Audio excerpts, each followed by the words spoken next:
de mortes. Então fica esse alerta para você.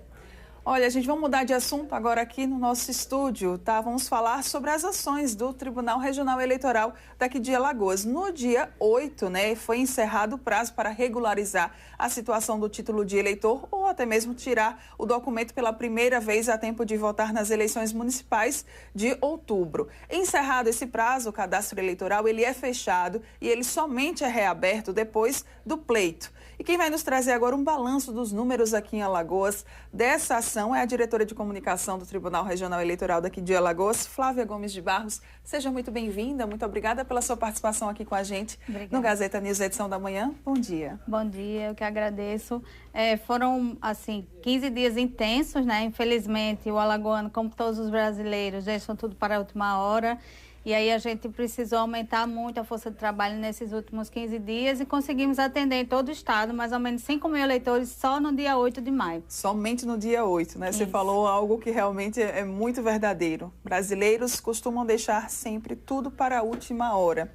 E acabou que teve pessoas que, apesar das longas filas, não conseguiram, né, essas pessoas serem atendidas.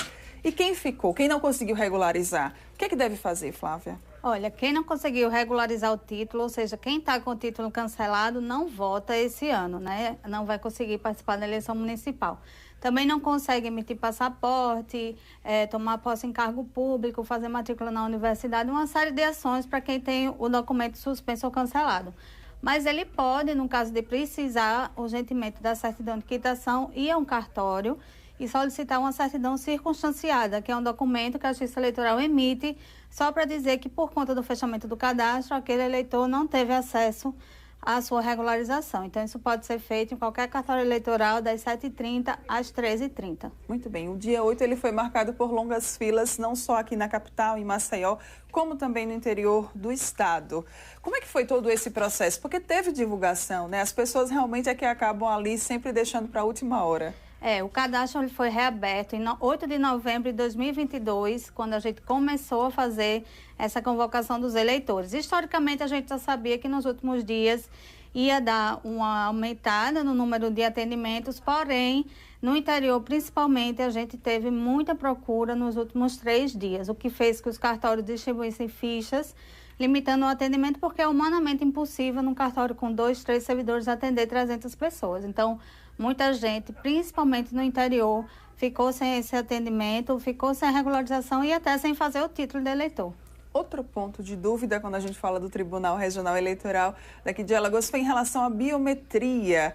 Tem algum problema quem não conseguiu atualizar, quem não conseguiu fazer a biometria? Olha, Mara, quem já tem o título, que fez o título de 2020 até 2023, junho de 2023, online e não cadastrou a biometria, vota normalmente na eleição desse ano. Só não vai votar aqueles que fizeram o alistamento eleitoral pela internet, né, no site do tribunal, e não conseguiram ir ao cartório coletar a biometria no prazo de 30 dias. Mas quem já tem a biometria, o título, quem já votou em 2022, só não teve a coleta biométrica feita, vota normalmente esse ano. Um outro ponto também, Flávia, que eu queria que a gente falasse aqui, até porque nós noticiamos bastante na nossa programação, foi em relação às prisões das pessoas que tentaram fraudar ou apresentaram documentos falsos para a transferência do título. Inclusive, Marcos Rodrigues, ele até fez todo um elogio à equipe do TRE que consegue identificar esses documentos falsos. É um trabalho realmente que tem que ser feito. Tem que ser feito, é um trabalho que não acabou. A gente sabe que muitos títulos NETs, que são as solicitações online de transferência, ainda estão sendo processadas pelos cartórios eleitorais. A Corregedoria e a Presidência do Tribunal orientaram os chefes de cartório que checassem todos os QR Codes que fossem apresentados, principalmente no interior, onde a gente vê uma movimentação muito grande de pré-candidatos.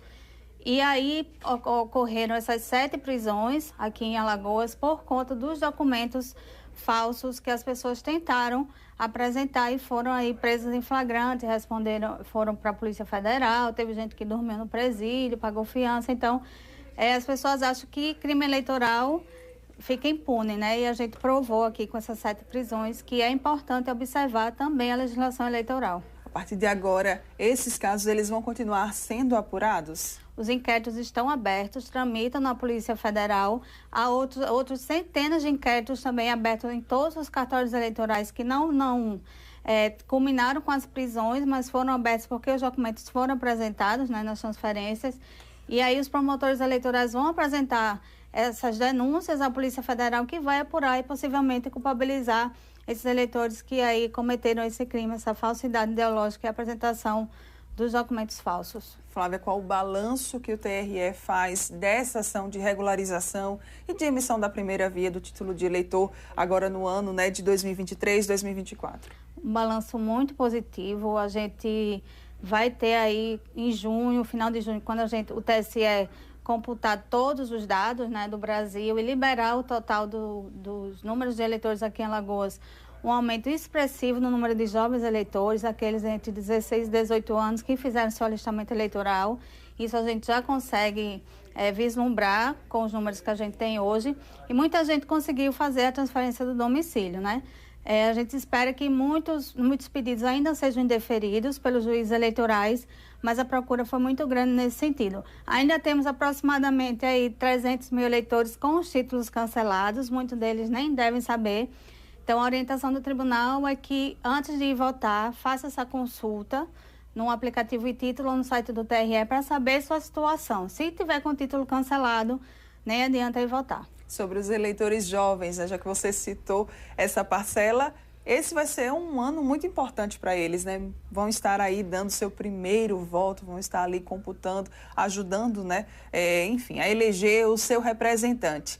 Vai haver alguma campanha de conscientização para que esses jovens, né, eles realmente votem de forma consciente? Vamos dar continuidade. A Escola Judiciária Eleitoral, só no último mês, beneficiou mais de 5.600 jovens aqui de Maceió e do interior, escolas públicas e privadas.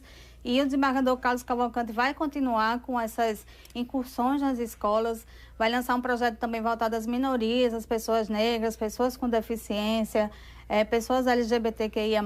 O tribunal está formatando um projeto para acolher essas pessoas, para que elas se sintam mais à vontade no momento de votar e que possivelmente possam ser candidatos, candidatas, né, nas próximas eleições. Então, a gente já está, assim, de olho nesse público, que é muito importante para a justiça eleitoral. E como o TRE já está se preparando para esse pleito eleitoral de 2024? Olha, Mara, a gente tem uma eleição suplementar agora, dia 9 de junho. Porto Real do Colégio vai eleger seus vereadores, né, que foram cassados por fraude à cota de gênero da eleição de 2020. Então, dia 9 a gente tem eleição suplementar só em Porto Real do Colégio, só para o cargo de vereador. Depois disso, o tribunal já começa toda a organização dos pontos de transmissão, da conectividade das urnas eletrônicas.